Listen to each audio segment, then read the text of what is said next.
하나님께서는 우리 성도님들을 사랑하시는 줄 믿습니다. 아멘. 예, 우리는 얼마짜리일까요? 예, 이제 감기가 있으신 분도 계시고 몸이 피곤하신 분도 계시고 이러셔서 아이고 하나님 너무 부족합니다 이렇게 하는데, 그래도 우리가 영적으로 보면 얼마짜리라고요? 네, 이영일 지사님 나중에 커피 한 잔을 제가 타드려야 될 것 같아요. 그래서 너는 보배롭고 존귀하고, 그죠? 그래서 우리 하나님 앞에 나와서 물론 회개는 해야 되겠지만 하나님께서 세상 큰 무엇보다 나를 존귀하게 하셨다는 것을 생각할 때에 우리가 처진 마음 또 어두운 마음들이 어떻게 될까요? 하나님 한 분만으로 기뻐할 수 있는 마음이 되는 거죠. 그래서 이 시간 우리가 누구 앞에서 예배를 드릴까요? 하나님 앞에서 나를 피로 값주어 주신 그 아들을 보내셔서 나를 피로 피의 값으로 사시고 나의 죄를 씻어 주시고 하나님의 자녀 삼아 주시고 나중에 또 우리를 하늘나라의 보좌에 앉게 하시는 그 엄청난 이것을 절대 놓치지 마시길 축복합니다. 아멘. 예, 그러하기 위해서 이 땅에 잠시 사는 동안 우리를 또 좋은 길로 가기도 하고 또 좁은 길로도 가기도 하는데, 그러므로 인해서 우리는 어떻게 될까요? 하나님의 사람으로 점점점 구비하여 조금 더 부족함이 없는 온전한 믿음의 사람으로 만들어 가시는 줄 믿습니다. 아멘. 예, 오늘 말씀은 이 은사장이에요. 사람마다 타고난 이 재능이 있습니다.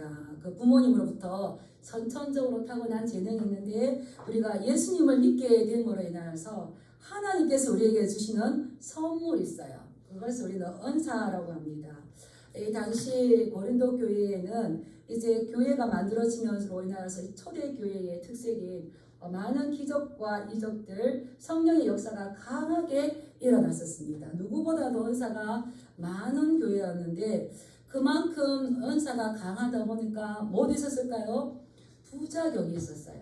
그래서 그 은사 중에 참된 것도 있었지만 거짓된 은사들이 많았기 때문에 많은 문제들이 있었습니다. 그 은사가 있는데 뭐 신유의 은사가 있었다 치면 나는 한 명 고쳤는데 너는 2명 고치고 내가 목사인데 권사한테 가고 이러면 어떻겠어요? 마음이 누가 큰지, 누가 더 그 큰 은사를 가졌는지 이렇게 경쟁 아닌 경쟁이 되듯이 고린도 교회는 그러한 경쟁이 있었고요. 그로 인해서 은사에 대해서 잘못 알기 때문에, 오해했기 때문에 교회가 혼란에 빠지기도 하고 서로 분쟁과 대립의 관계가 있었다는 겁니다. 그래서 고린도전서 13장은 우리가 사랑장이라고 하는데요.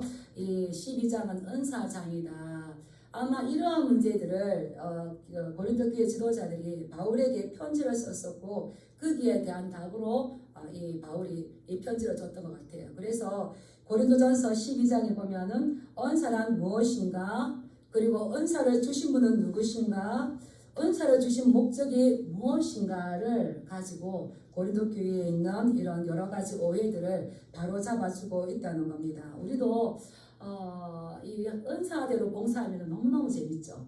내 은사가 아닌데 그것을 강요하면 정말 힘들지만 또 교회를 섬길 때에 은사대로 섬기면 너무너무 감사한데, 그것이 무엇인지, 그 은사를 누가 주신 건지, 그 은사를 주신 목적이 무엇인지를 바울은 고린도 교회에게 너희가 분명히 알았으면 좋겠다. 반드시 제대로 알았으면 좋겠다. 그래서 이제 새로운 전환점으로 12장 1절에 형제들아 신령한 것에 대하여 나는 너희가 알지 못하기를 원하지 아니하노니. 알지 못하기를 원하지 아니한다. 이 말은 반드시 꼭 아는데 제대로 알아야 된다는 거예요. 그래서 신령한 것이 있어요. 신령한 것. 신령한 것은 뭘 말할까요? 사람이 주는 것이 아닌 영적인 것. 하나님께서 하나님의 성령으로 주시는 거죠. 그래서 이것을 올바르게 깨닫고 바르게 깨달아야 신령한 것을 통하여서 어떠한 것이 나타날까요? 신령한 삶이 나타납니다. 이것을 오해했을 때에 그 삶이 분별이 없어지는데, 신령한 것이 무엇인지, 그것의 영적인 은사가 무엇인지, 이것을 왜 주셨는지를 바르게 깨달았을 때에 그의 삶도 어떻게 된다는 걸까요? 신령한 삶으로 변화되어 간다는 거죠. 그래서 한 가지 예를 듭니다. 우리 2절 말씀 한번 읽어볼까요? 시작. 너희도 알거니와 너희가 이방인으로 있을 때에 말 못하는 우상에게로 그대로 끌려갔느니라. 너희가 하나님을 알기 전에 예수님을 믿기 전에 이방인으로 있을 때에 많은 신을 섬겼잖아요. 그래서 너희도 알거니와 너희가 이방인으로 있을 때에 이교도로 있을 때에 너희는 어떠한 삶을 살았는가? 말 못하는 우상이에요. 이 우상은 뭡니까? 헛것이다라는 뜻이 있어요. 우상은 아무것도 아니다. 그렇다면 우상은 가짜라는 거죠. 가짜 신에게 그들이 끄는 그대로 끌려갔다라고 이야기하는 거죠. 우리 하나님은 살아계시기 때문에 우리에게 말씀하시죠. 어제 이렇게 나누는데 제가 몇 년 만에 그것을 깨달았어요. 누가 깨닫게 하셨을까요? 말씀하시는 분이야. 말씀하시는 분. 그러는데 이 가짜 신은 우상은 시편에서 말하잖아요. 눈이 없어서 보지 못하고 귀가 없어서 듣지 못하고 입이 없어서 말하지 못해요. 그러는데 우상이 말을 할 수 있다고 해요. 그건 뭡니까? 우리가 고린도전서 10장 20절 한번 넘겨보겠습니다. 앞에 있기 때문에 이거는 분명하게 한번 짚고 넘어가야 될 필요가 있어서. 그런데 나는 신전에가 제사할 때에 우상이 말을 할 수 있다고 나는 생각해. 우상이 말을 해 라고 하는데 그것은 뭐가 말을 하는지 10장 20절 한번 읽어보겠습니다. 앞장에 2장 넘겨서요. 시작. 물은 이방인이 제사하는 것은 귀신에게 하는 것이요 하나님께 제사하는 것이 아니니 나는 너희가 귀신과 교제하는 자가 되기를 원하지 아니하노라. 21절. 너희가 주의 잔과 귀신의 잔을 겸하여 마시지 못하고 주의 식탁과 귀신의 식탁에 겸하여 참여하지 못하리라. 아멘. 나는 가서 우상에게 가니까 뭘 주던데, 음성이 들려주던데, 근데 그 뭐 아무것도 모르는 그 사람이 만든 그런 형상들이 말을 할 수 있을까요? 거기 뒤에도 누가 있다는 겁니까? 너희가 이방인이 우상에게 제사하는 것은 누구에게 하는 거예요? 네, 귀신, 마귀, 사단에게 하는 거죠. 이것은 하나님께 하는 게 아니에요. 그래서 너희는 귀신과 교제하는 자가 되기를 원하지 않는다 그랬어요. 그래서 이 고린도 교회가 이전에 그러한 사람들을 귀신들도 섬길 때에 황홀감을 주기도 하고 어떤 음성을 듣는 것처럼 하기도 하고 그렇게 하는데 그것을 잘 분별하지 못하면 주의 잔과 귀신의 잔을 겸하여 먹는 오히려 더 어리석은 더 위험한 이러한 일들을 하는 거죠. 그래서 너희가 교회에 들어왔을 때에 이것이 내가 어떤 것을 보고 어떤 것을 듣고 어떤 방언을 말하고 이렇게 했을 때에 내가 우와 황홀경에 빠졌고 어떤 것을 한다고 예언한다고 중요한 것이 아니라 그것이 복음에 합당한 것인지 성령님의 것인지 판단 기준이 있어야 되는데 너희가 이전에 우상에게 끄는 그대로 끌려간 그것을 가지고 교회에 와서 이 성령의 감동받은 것처럼 해서는 안 된다는 것을 지금 이야기하고 있는 겁니다. 근데 고린도 교회뿐만 아니라 제가 이 말씀 준비하면서 우리 예전에도 많이 그랬었어요. 많이. 지금은 목사님이 되셨는데요. 그분이 어릴 때에 제 동생이 죽었대요. 그러니까 그 부모님과 사람들이 그 동생의 귀신이 형한테 들어갔다고 형을 이제 구술하라고 어디 가서 물으니까 구술하라고 그랬는데 이 아이는 어리지만 판단했대요. 아니 엄마 나에게 애기 귀신이 들어가서 지금 내가 이렇다면 애기 귀신을 몰아내기 위해서 더 큰 귀신이 와야 될 것 같은데 더 큰 귀신 내 속에 들어오면 나는 어떻게 하라고 논리적으로 그러죠. 논리적으로 이거를 귀신 하나는 몰아내기 위하면은 더 큰 귀신이 와야 되는데 그렇게 하면은 나는 어떻게 하라고. 그런데 막 옆에서 구슬해라 그러고 막 자기를 밟고 지나가. 근데 미치겠더래요. 근데 결국 그분은 논리적으로 판단이 있어서 지금은 이제 목사님 되신 분이에요. 우리가 우상에게를 그대로 어떻습니까? 저희 시어머니도 많이 말씀하셨어요. 이거를 이기려면 구슬해야 된다. 자꾸 경험 있으신 분들한테 자꾸 하다가 결국은 그들은 뭐로 끌려갑니까? 파멸로. 그래서 형제들아 신령한 것에 대해서 나는 너희들에게 올바로 알 뿐만 아니라 제대로 알기를 원하는데 영감이 있다고 다 되는 것이 아니라 이것이 복음적인지 이것이 말씀에 근거한 것인지 그것을 성령이 주신 것인지 올바르게 깨달아야 될 일이 분명하게 너에게 있다 하는 것을 지금 이야기해주고 있는 것입니다. 이것은 오늘날 우리도 분별력이 분명하게 가져야 될 점 있습니다. 예, 그래서 성령에 속한 건지 거짓 영에 속한 것인지 구별하는 그 기준을 주고 있습니다. 우리 3절 말씀 한번 읽어볼까요? 3절 시작. 그러므로 내가 너희에게 알리노니 하나님의 영으로 말하는 자는 누구든지 예수를 저주할 자라 하지 아니하고 또 성령으로 아니하고는 누구든지 예수를 주시라 할 수 없느니라. 아멘. 예, 그 어린아이처럼 이 생각 조금만 생각해봐도 이게 좀 말이 안 맞는데 가짜 신이 우상이 두려움으로 이끌어가니까 그냥 끄는 대로 가버렸잖아요.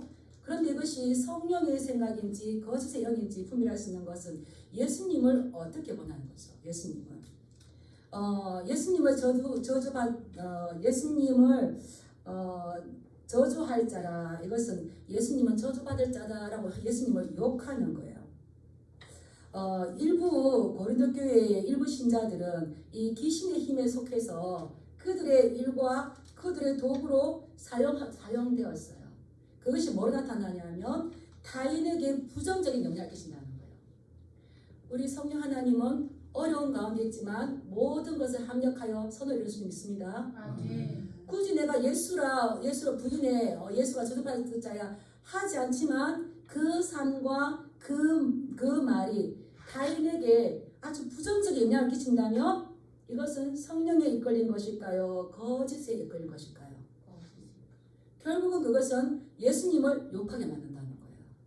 그래서 어떤 신령한 것을 말하는지 모르는지 중요한 게 아니고 그것을 가졌다면 분명히 삶으로 드러난다는 거죠. 그런데 또한 성령으로 아니하고는 누구든지 예수를 주시라 할 수 없느니라. 그렇지만 가짜들도 예수님이 주님이세요 라고 말할 수 있을까요? 없을까요? 말할 수가 있어요. 그런데 이것을 그때 당시로 가서 본다면 예수님이 주님이십니다. 예수님이 키리오스입니다. 이렇게 하는 것은 굉장히 위험합니다. 당시는 어떤 시대입니까? 로마 시대예요. 이 키리오스는 주라는 건 로마 황제에게만 할 수 있는 겁니다. 그런데 예수님이 왕이십니다. 로마 황제가 이 신이고 로마 황제가 왕일 수밖에 없는데 예수님을 우리의 메시아이시고 예수님 우리의 왕을 한다는 건 굉장히 위험하죠. 그리고 유대주의자들에게는 키리오스를 누구에게만 쓸까요? 하나님에게. 근데 십자가에 못 박혀 죽게 한 그 예수님은 나의 주이십니다. 키리오스입니다. 이렇게 했을 때 얼마나 생명이 위험하겠습니까? 그런데 또 이교도들은 자신들이 섬기는 신을 키리오스라고 했어요. 그래서 우리가 생각하는 예수님은 주이십니다. 예수님이 키리오스입니다. 이것을 쉽게 할 수 있는 것 같지만 그때 당시로 돌아가서 본다면 이것은 무엇을 내놓아야 되는 겁니까? 생명을 내놓아야 되는 거죠. 그래서 이 예수님이 나의 주이십니다. 그래서 이 말은 예수님이 주시다 이 말을 바꿔 말하면은 왕은 주는 예수님밖에 없다. 이건 거예요. 이해가십니까? 주는 왕은 예수님밖에 없습니다. 이것이 이제 초대 교회의 신앙 고백이었어요. 그래서 사도행전에 보면 그들이 전도할 때에 뭐라 합니까? 예수가 그리스도시다. 예수님이 우리의 메시아이시고 예수님이 왕이시고 예수님 선지자시고 예수님이 우리의 구원자시고 제사장이시고 이거를 좀 선포하는 거예요. 이게 쉬울까요? 제가 사도행전 이렇게 보다가 예수가 그리스도시다. 그때만 어려웠던 것이 아니라 지금 우리 어떻습니까? 예수님이 왕이시고 예수님이 우리의 모든 주인이시고 예수님 다시 오실 겁니다 하면 뭐라 그럴까요? 아이고 너 아직도 그 믿나? 그러는데 그때 당시에 주는 예수님밖에 없습니다. 이렇게 신앙 고백하는 것은 내가 믿는 예수님에 대해서 절대적인 충성을 이야기하는 거였어요. 절대적인 순종을 이야기하는 거였어요. 그런데 이렇게 그 예수님에 대한 충성과 생명의 위협 앞에서도 예수님이 주님이십니다. 예수님이 주십니다. 이렇게 이야기하는 것은 이교도들과 거짓들과 참신앙인을 구분할 수가 있다는 거죠. 그러면 참신앙으로 예수님을 왕으로 섬기는 우리에게 들어왔다면 예전에 너희가 우상이 끄는 그대로 끌려갔던 것처럼 끌려가는 것이 아니라 너희는 이제는 누구에게 끌림받는 삶을 살아야 되는 겁니까? 왕이신 예수님 앞에 성령에 이끌린 삶을 살아야 되는 것이라는 걸 지금 이야기할 수 있는 겁니다. 그래서 우리의 삶이 내가 예수 믿는다, 안 믿는다 이런 것이 중요한 게 아니라 그러한 신령한 것들을 하던 자라면 분명히 나타나게 되어 있는데 무엇으로 나타나는 겁니까? 그리스도를 따르는 삶으로. 그리고 그 삶은 무엇으로 나타납니까? 형제의 사랑으로 나타나고요. 또 그 사랑은 무엇으로 나타납니까? 교회를 사랑하는 것으로 나타나게 되어 있는 겁니다. 그래서 우리는 이교도적인 그러한 삶들을 너희가 버려라. 집에 가셔서요. 이사야 66장 2절에서 4절 말씀을 한번 찾아보시면요. 하나님께서는 마음이 가난하고 심령에 통회하며 하나님의 말씀을 듣고 떠는 그 사람을 내가 보호할 것인데 그러하지 않고 많은 재물을 가지고 예배하는 자들을 뭐라 하셨냐면 소를 잡아드리는 것은 살인하는 것 같다. 그리고 어린 양을 잡아서 드리는 것은 개의 목을 꺾은 것 같고 예물을 드리는 것은 돼지의 피. 이건 하나님께 절대 받지 않으신다는 거예요. 하나님의 말씀에 근거하지 않는 것, 다시 말하면 복음에 근거하지 않고 제사를 아무리 드려도 하나님 그것을 가증하게 보신다는 거예요. 그래서 그 밑에 보면 분양하는 것, 이건 뭡니까? 기도하는 거죠. 하나님에 대한 경외와 하나님의 말씀에 대한 두려움이 없이 기도를 막 해요. 그러면 그것은 우상을 찬송하는 것과 같다는 거예요. 그래서 내가 이교도를 섬길 때에 예수님을 모를 때의 삶과 지금 내가 예수님을 믿어서 성령의 안으로 들어왔던 내 속에 성령님이 계신다면은 우리는 어떠한 삶을 살아야 되는 겁니까? 이제 이교도직이 거기에 끌려다니는 것이 아니라 하나님께서 우리에게 말씀하신 그 왕으로서 말씀하신 그분에게 우리는 절대적인 충성을 가지고 내가 분별하면서 성령 안에서 바르게 행동해야 될 것을 너희는 분명히 알아야 될 건데 그 경계가 모호해서는 안 된다는 얘기를 하는 거예요. 한 번씩 우리가 이렇게 소식을 듣지 않습니까? 점집에 그 점집을 운영하게 하는 가장 큰 공로자는 누구라고 합니까? 교회 다니는 사람들, 권사님들. 제가 실제적으로 전도를 갔는데 어느 점집을 갔는데 세상에 거기 아주 신앙이 깊은 사람이 많이 들어요. 그 도망을 가더래요. 이렇게 혼미하게 하면 그것은 예수님 안에 들어온 것이다 안 들어온 것이다. 아무리 기도를 하고 예언을 하고 아무리 방언한다 할지라도 그것은 누구에게 하는 겁니까? 우상을 찬송하는 거와 같은데 내가 이전에는 그렇게 했지만 지금은 들어왔을 때에 너희가 신령한 것을 가지고 예수 그리스도를 주로 올바르게 고백했다면 그것은 성령의 열매로 드러나야 될 것을 지금 바울은 아주 심각하게 이야기하고 있는 겁니다. 그래서 드러나게 되는데 성령이 함께 하시면 드러나게 되는데 성령의 나타남이라고 그러죠. 성령이 우리와 함께 하신 것을 드러나게 되는데 그게 뭐로 드러날까요? 은사로 드러나는 겁니다. 은사는 하나님께서 주신 선물이에요. 그래서 카리스마, 은사들 해서 카리스마톤, 카리스마 들어봤죠? 카리스, 은혜지 않습니까? 하나님께서 값없이 주시는 선물이죠. 그래서 예수님 안에 들어왔어요. 목사만 하나님께서 선물을 주시고 평신도를 안 주실까요? 목사는 그냥 직분일 뿐이에요. 은사는 믿는 모든 자에게 한량없이 주시기를 원하신 줄 믿습니다. 그것이 은사로 드러나기도 하고 직분으로 드러나기도 하고 사역 가운데 드러나기도 되죠. 그래서 이 은사는 카리스마, 따뜻한 카리스마를 가지시고 주님으로 축복합니다. 그리고 또 이제 이것은 직분으로 나타나요. 직분 우리가 많이 듣는 말인데요. 디아코니아 들어보셨죠? 디아코니아 봉사하다, 섬기다. 그래서 우리에게 직분을 주시고 직임을 주셨어요. 어떤 해야 할 일을 주셨어요. 근데 그 일을 섬김과 봉사를 할 때에 밑바탕이 뭐가 돼야 될까요? 그렇죠. 사랑이에요. 그래서 이 디아코니아 섬김을 잘하고 했을 때에 뭐까지 이룰 수가 있을까요? 코이노니아. 주를 사랑하는 마음으로 서로 섬기며 서로 봉사할 때에 하나님께서 기뻐하는 교제, 이 코이노니아가 이루어지는 거죠. 저는 우리 진양교회가 주님 안에서 서로 교제하면서 서로 섬기면서 디아코니아와 이 코이노니아가 아름답게 실현되어지길 주님이랑 축복합니다. 예, 그럴 때 사역도 하는데 우리 4절에서 6절 말씀 이것을 누가 주장하시는지 한번 보겠습니다. 4절에서 6절 같이 한번 읽어볼까요? 시작. 은사는 여러 가지나 성령은 같고 직분은 여러 가지나 주는 같으며 또 사역은 여러 가지나 모든 것을 모든 사람 가운데서 이루시는 하나님은 같으니. 이 은사는 여러 가지예요. 그래서 이것을 뭐라 하냐면 은사는 다양해요. 내가 이 은사 가졌는데 너도 이 은사 가져야 돼. 그래서 될까요? 안 될까요? 각 사람이 하나님께서 다양하게 주십니다. 그래서 은사는 다양한데 그것을 주시는 분은 뭐 다 다양해요. 지혜의 은사, 지식의 은사, 통변의 은사, 병 고치는 은사, 뭐 예언 은사 있어요. 다양하지만 그것을 주시는 분은 누굽니까? 성령님이라는 거죠. 성령님. 그리고 직분은 여러 가지가 있지만 그것도 누가 주는 겁니까? 주님이 예수 그리스도가 주시는 거고요. 또 여러 가지 사역을 하는데 이 사역의 모든 것을 이루시는 분은 누구십니까? 하나님이신 거예요. 그래서 성부, 성자, 성령, 성삼위일체 하나님께서 동일하게 이 사역을 이루십니다. 그래서 은사는 동일해요. 그래서 이 은사, 내 은사가 크다, 네 은사가 크다 이것을 서로 다툼이나 분쟁할 수가 있을까요? 없는 겁니다.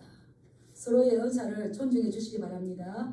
그래서 내가 가진 은사만 중요하거나 내가 가진 은사를 부각하거나 내가 가진 은사가 또 남들이 알아준다고 알아주지 않는다고 열등의식을 가질 필요는 없는 거죠.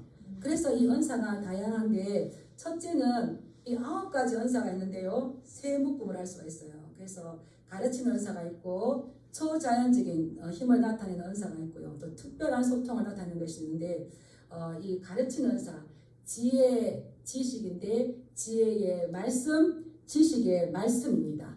그래서 그냥 일반적인 지혜와 지식이 아니라 말씀에 대한 통찰력, 말씀에 대한 깊이를 볼 수 있는 거죠. 이건 보통 누구에게 줄까요? 예, 교사들에게 주겠죠. 교사들에게. 그 다음에 초자연적인 힘을 나타내는 거 우리 한번 볼까요? 우리 9절 말씀 한번 읽어보겠습니다. 9절 시작. 다른 사람에게는 같은 성령으로 믿음을 어떤 사람에게는 한 성령으로 병 고치는 은사를. 예, 믿음도 뭘까요? 은사입니다. 은사. 그래서 예수님께서 믿음이 작으면 책망하셨어요. 믿음은 여기서 말하는 이 믿음은 우리가 예수 믿으면 구원받고 천국 가는데 이 믿음이 아니라 아주 큰 믿음이에요. 수로보니게 여인이 내 딸을 고쳐주시옵소서라고 이제 왔잖아요. 그러니까 예수님께서 뭐라 그러니까 여인아 네 믿음이 크도다. 네. 그리고 백부장에게는 뭐라 그랬습니까? 내가 이스라엘 중에 이만한 믿음을 보지 못하였도다. 근데 제자들은 자꾸 의심을 해요. 그래서 예수님은 제자들을 뭐라고 책망하셨어요? 이 믿음이 작은 자들아. 그래서 믿음은 동일할까요? 큰 믿음과 작은 믿음이 있을까요? 예, 작은 믿음이면 어떻게 할까요? 책망받습니다. 큰 믿음을. 근데 믿음은 어디서 납니까? 말씀을 들으면서. 말씀을 많이 읽으시기 바랍니다. 많이 들으시기 바랍니다. 예, 그랬을 때 신기하게도 하나님이 기름을 부어주셔서 말씀을 들을 때 믿음이 생기고요. 말씀 읽을 때 믿음이 생겨요. 그리고 예수님에 대한 이야기를 들으니까 수로보니게 여인이 달려와서 내 딸이 흉악한 귀신이 들렸어 고쳐주시옵소서. 부스러기 은혜라도 주시옵소서. 이렇게 하잖아요. 근데 큰 믿음, 또 갈멜산에서 엘리야 같은 믿음, 예, 불응답하실 것을 믿고 그냥 제단을 쌓고 난 다음에 물을 내 통에 부어버리잖아요. 예, 이런 믿음, 이게 은사예요. 근데 이 모든 다른 은사들을 이해할 때에 가장 기본이 되는 것 같아요. 그래서 믿음에 부여하실 주님을 축복합니다. 예, 믿음의 은사가 가득하실 축복합니다. 그래서 병 고치는 은사, 치유 은사인데 이것은 어느 누구에게 드러나는 것이 아니라 이미 복음서에 보면은 예수님께서 우리에게 주셨어요. 어떤 사람이 부흥회할 때에 그 강사 목사님이 가서 목사님 저에게 예언 은사를 주시오, 예언 은사를 주시오, 막 손을 놓고 예언 은사를 주시도록 기도해주세요 이렇게 했는데 목사님이 기도를 안 해주셨대요. 안 해주셨대요. 그리고는 말씀하셨대요. 이미 네가 예언의 은사를 받았노라. 마지막 때에 내가 모든 사람에게 성령을 부어주리니 자녀들은 예언할 것이고. 우리는 예언의 능력을 받았을까 받지 않았을까요? 병 고치는 은사를 받았을까 받지 않았을까요? 그런데 뭐 하지 않았다는 겁니까? 쓰지 않았다는 거예요. 저희 아버지는요, 교회를 안 다니실 때에 그러는데 어머니가 기도하면 낫는다는 믿음이 있었어요. 그래서 아프면 항상 나 좀 위해 기도 좀 해줘라. 근데 기도하면 또 나아요. 우리에게 다 예수님께서 귀신을 쫓아내며 약한 것을 고치며 병든 것을 고치는 그 예수님의 신적 그 은사를 누구에게 주셨을까요? 사도들에게 주셨잖아요. 그 사도행전에 보면 계속 이제 죽은 자를 살리고 병자를 고치고 귀신 쫓아내잖아요. 그 사도의 터 위에서 우리에게도 어떻게 할까요? 주셨어요. 사용하시고 축복합니다. 아멘. 영 분별의 은사를 주셨어요. 네, 분별을 주셨어요. 그래서 우리는 이 모든 영들이 하나님께 속하였는지 하나님께 속하지 않았는지 분별하시고 축복합니다. 어린아이가 분별한 것처럼 전 그 이야기 듣고 너무 신기했어요. 정말 그런데 우리 그동안 5,000년 역사 동안에 우리나라가 너무 우상에게 귀신에게 속혀서 다 갖다주고 결국 어떻습니까? 파멸되었구나. 이러한 은사가 다양하게 있습니다. 하나님께서 이 은사는 누가 주십니까? 하나님께서 주셨어요. 또 우리 보면 8절부터 계속 보면 또 어떤 사람에는 성령으로 말미암아 주시고 같은 성령을 따라 주시고 또 9절에 보면 성령으로 믿음을 주시고 또 한 성령으로 병 고치는 걸 주시고 또 뒤에 10절에 보면은 이렇게 나오다가 이 성령으로 주실 때 같은 성령으로 성부, 성자, 성령 은사를 주신 분은 누구입니까? 목사가 준 것도 아니고요. 어떤 힘 있는 사람이 준 것도 아니고 하나님께서 그 일을 감당하라고 성령 하나님께서 친히 주신 줄 믿습니다. 그래서 우리는 각자의 은사를 다양하게 또 이해해야 될 점이 있습니다. 이 은사가 로마서 12장에 보면 봉사에 하는 것, 섬김의 은사, 구제의 은사, 긍휼의 은사가 있고요. 또 돕는 은사가 또 나와요. 제가 그게 어디에 있는지를 찾다가 인터넷이 안 돼가지고 못 나왔는데 지금 우리는 방언과 영분별과 영 이런 걸 사모하지만 우리 성도님들은 위로의 은사를 사모하시기 축복합니다. 아멘. 그래서 위로하고 또 힘들어하는 분들 말씀으로 위로하고 이게 이제 예언하는 거잖아요. 말씀을 가지고 위로하고 그리고 또 돕는 은사가 충만하시 축복합니다. 돕는 은사 누가 제일 많이 가졌을까요? 바나바와 같이 그런 위로와 그런 돕는 은사로 누구를 세웁니까? 사람을 세우는 거죠. 교회는 누구를 세우는 겁니까? 결국은 하나님의 사람을 세우는 거고요. 교회를 세우는 거죠. 그래서 이 성령은 각자 다른 것이 아니라 하나님께서 주셨기 때문에 각자 다양한 은사가 있다 할지라도 그리스도 안에서 서로 하나 되게 하는 겁니다. 우리의 몸이 지체가 서로 하나 되듯이 서로 하나 되게 하는 특징이 있습니다. 다양하지만 서로 공통된 특징이 있습니다. 서로 동일한 성령님께서 주셨기 때문에 서로 한 가지 목표를 향해서 나아갑니다. 우리 7절 말씀 보면서 은사를 주신 목적이 무엇인지 한번 읽어보겠습니다. 7절 시작. 각 사람에게 성령을 나타내심은 유익하게 하려 하심이니라. 아멘. 각 사람에게 그 사람의 어떤 성품과 그 사람의 어떤 가진 재능과 이런 것들을 가지고 성령께서 나타내셨어요. 성령님이 그 사람과 함께하는 것을 나타낸 것이 은사로 드러나요. 그런데 이것은 뭘 주기 위한 거라고요? 유익을 주기 위한 것입니다. 어떤 자기의 유익이 아니라 교회의 유익인 거예요. 우리 11절 한번 읽어보겠습니다. 11절 시작. 이 모든 일은 같은 한 성령이 행하사 그의 뜻대로 각 사람에게 나누어 주시는 것입니다. 아멘. 이 모든 것은 한 성령님께서 나누어 주셨어요. 봉사 잘하시는 분, 음식 잘하시는 분, 노래 잘하시는 분, 또 뭘 만드시기 잘하시는 분, 이것을 성령님께서 누구의 뜻대로, 그의 뜻대로 요즘 우리 전상호 형제님이 많이 뚝딱뚝딱 해요. 그것은 내가 가지고 있었지만 내 속에 성령님이 계시니까 성령님이 나타남을 통해서 하나님 앞에 섬기고 싶잖아요. 예, 그 섬기고 싶은데 이거 누가 주신 거라고요? 내가 그냥 하고 싶어서 하는 것이 아니라 그의 뜻대로 각 사람들에게. 제가 이렇게 보니까 우리 성도님들은 은사가 참 풍성해요. 위로의 은사가 있는 분도 계시고 돕는 은사가 있는 분도 계시고 그러셔요. 그리고 그래서 이것을 주셨는데 이것은 기본이 사랑이 되어야 되는 거예요. 사랑. 근데 이 모든 것들은 한 가지 방향을 나가는데요. 무엇을 향해서 나가냐면은 공동체의 유익을 위해서 나간다는 겁니다. 예, 우리에게 소원이 하나인데 그 찬양 보면 성령으로 예배하리라 자유의 마음으로 사랑으로 사역하리라. 이런 모든 일을 할 때의 기본 베이스가 뭡니까? 사랑으로. 어떤 나의 우월감이나 내 자신을 드러내기 위해서는 해서는 안 된다는 거죠.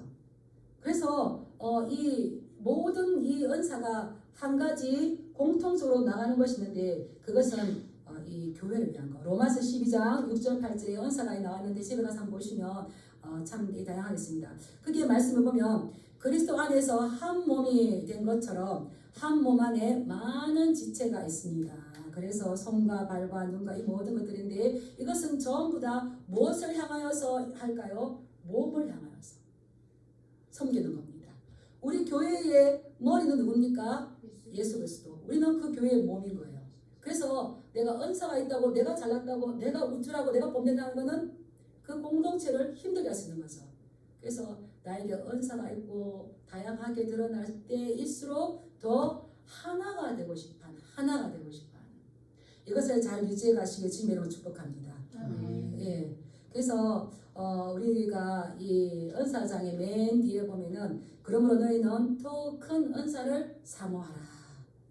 그래서 내가 산을 옮길 만한 믿음, 또 병 고치는 은사, 뭐 예언을 하고 방언하고 통변하고 하지만 13장에서 뭐라 그럽니까? 이 모든 것에 사랑이 없으면 나는 아무것도 아니라는 거예요.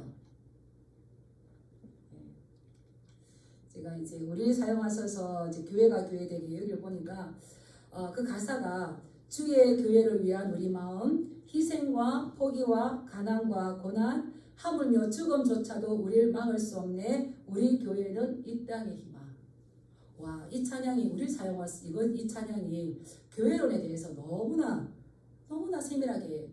그래서 제가 작곡자를 봤어요. 누가 지었는가? 김용표 씨가 축구 하신 김용표 씨인지 누군지 잘 모르겠지만 이용표 모르겠지만 이분이 너무 복음 안에서 말씀 가운데에서 이 모든 것들이 교회를 위한 마음, 사랑으로 사역하는 마음, 그래서 이 교회가 이 땅의 희망인 것을 가지니까 자기 은사를 다 쓰는 거. 그래서 우리 속에 있는 성령님이 나타납니다. 무엇으로 나타난다고요? 은사로 나타납니다. 은사로 나타날 때에 그것이 밑 베이스의 기본 바탕이 되는 건 뭐가 되어야 된다고요?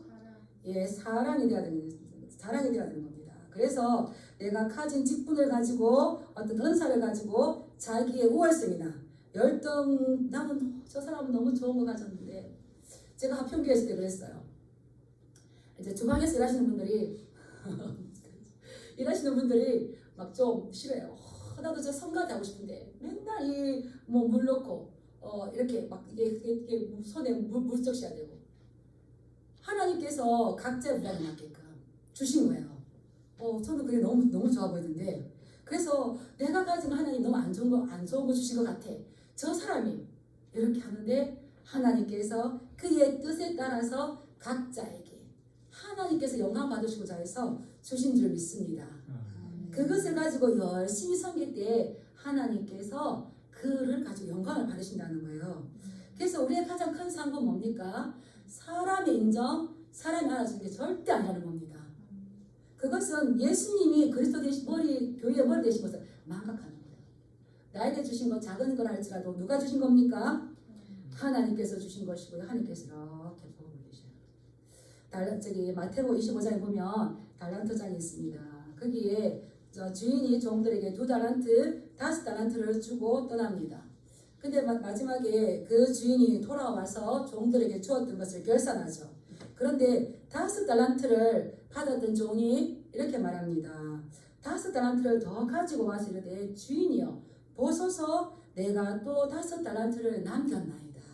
그러니까 이 주인이 하는 말이 잘하였도다 착하고 충성된 종아 네가 적은 일에 충성하였음에 내가 많은 것을 네게 맡기리니 내 주인의 즐거움에 참여하지어다. 제가 이번에 다시 보면서 조금은 충격받았어요. 이거 5달란트를 더 가지고 와서 주인이여 보소서라고 내놓았다는 거예요. 우리가 예수 그리스도 안에 들어오면 하나님께서 다 선물을 주셨습니다. 은사를 주셨습니다. 마지막에 그 은사를 우리에게 결산할 때가 올 겁니다. 그런데 우리는 주님 앞에 내놔야 될 거. 제가 예수님의 이름으로 주님께 주신 은혜를 가지고 이렇게 섬겼습니다. 드릴 것이 많은 주의 종들 되시길 주님으로 축복합니다. 예.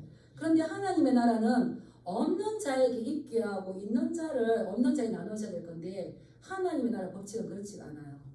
근데 그 한 달란트 받은 자에게는 무릇 있는 자는 받아 풍족하게 되고 없는 자는 그 있는 것까지 빼앗기리라. 그가 그 은사를 다 쓰지 않았을 때에 그것을 빼앗아서 누구에게 줍니까? 10달란트에게. 그래서 하나님 은사적인 면에서는 내가 없으니까 나에게 채워주세요가 아니고 이미 우리에게 받은 것들을 우리에게 주신 것들을 자원하는 마음으로 서로 사랑으로 섬기며 또 공동체의 유익을 위해서 내 개인의 유익이 아니라 내 개인의 자랑이 아니라 공동체를 위해서 그 유익을 위해서 겸손하게 드려질 때에 하나님께서 기쁨으로 받으실 줄 믿습니다. 네, 각자의 아직 내 달란트가 뭔지를 몰라. 우리 김정엽 집사님 보면 이렇게 섬김의 은사와 위로의 은사가 있는 것 같아요. 그래서 아이고 목사님 힘내세요. 우리 어르신들 뭐 하시겠어요? 어르신들 위로의 은사가 충만하시 축복합니다. 네, 그리고 또 보면 제가 황 집사님을 보면 돕는 은사가 있으신 것 같아요.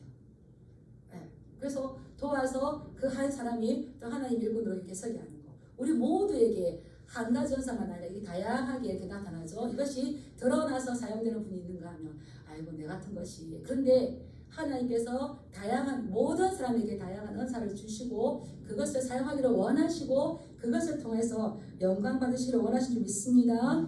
그래서 우리가 말씀을 다시 정리하다 보면 이 은사는 하나님께서 주신 것이기 때문에 내 개인적으로 자랑하거나 교만해질 수 없으며 또 내가 이것을 남의 것을 부러워하고 나의 것을 업신여기면서 열등의식에 빠질 수 있는 것이 아니라 주신 것을 가지고 공동체의 유익을 위해서 섬길 때에 하나님께서 더 기쁨으로 받으시고 또 우리 모두를 더 건강한 교회가 될 수 있도록 인도해 가심을 믿습니다. 그러한 것에 귀하게 쓰임 받으시길 주님의 이름으로 축복합니다.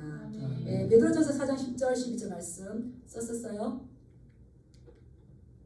네, 이 말씀 한번 읽고 마치겠습니다. 시작. 각각 은사를 받은 대로 하나님의 여러 가지 은혜를 맡은 선한 청지기같이 서로 봉사하라. 11절. 만일 누가 말하려면 하나님의 말씀을 하는 것 같이 하고 누가 봉사하려면 하나님이 공급하시는 힘으로 하는 것 같이 하라.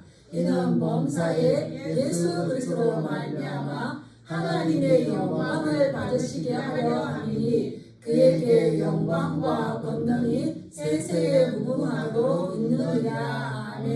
예, 하나님께서 공급하신 힘으로 해야 하는데 예수님으로 말미암아 누가 영광 받는다고요? 하나님.